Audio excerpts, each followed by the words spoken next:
Good day everyone and welcome to my channel. So sa video na ito, pag-usapan natin ngayon ay kung paano naman gumawa ng income statement.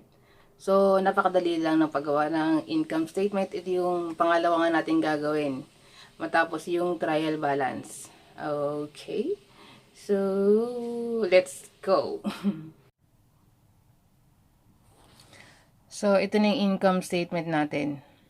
Ayan, sana kitang-kita nyo. So, ang gagawin natin, kunyari, siyempre, gagawa kayo sa bond paper niyan, okay?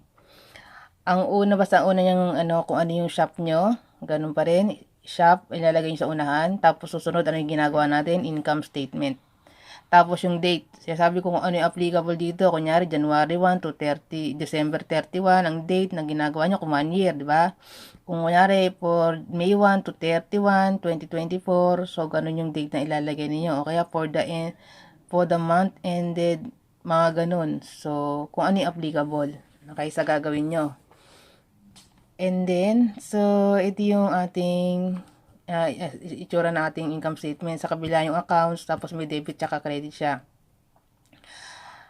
Okay. Tapos, ito yung physical store. Kasi nga, meron tayong physical store, tapos meron tayong online shop, may Lazada kayo, Shopee kayo. So, ito yung mga benta natin. 950, 1,000, tapos 5,000. Tapos, ito naman yung mga expenses natin. Taxes and license, meal expense, utility expense, salary expense, rent expense, gas expense. Kung ano man yung mga expense nyo. Huwag nyo kalilimutan sa mga unang number, lalagyan nyo ng peso sign. Okay? Tapos, i-add natin sila. Okay, pag-add nyo, ito yung lumabas na add ng ating sales. Ito naman yung lumabas na add ng ating expenses. So, pagkatapos nyan, i-minus yung dalawa.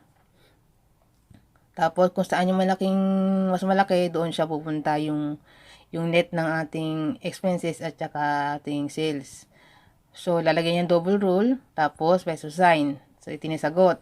Kung dito siya sa may sales na kabanda, ibig sabihin niyan, kumita tayo. Dahil nasa expenses siya, ibig sabihin abonado tayo. Okay? Ganyan ang ibig sabihin nito. Okay guys, ganun lang kadali ang income statements. Sales at saka minus expenses and then yun na yung sales nyo. So, thank you so much for watching. Hanggang sa next step natin.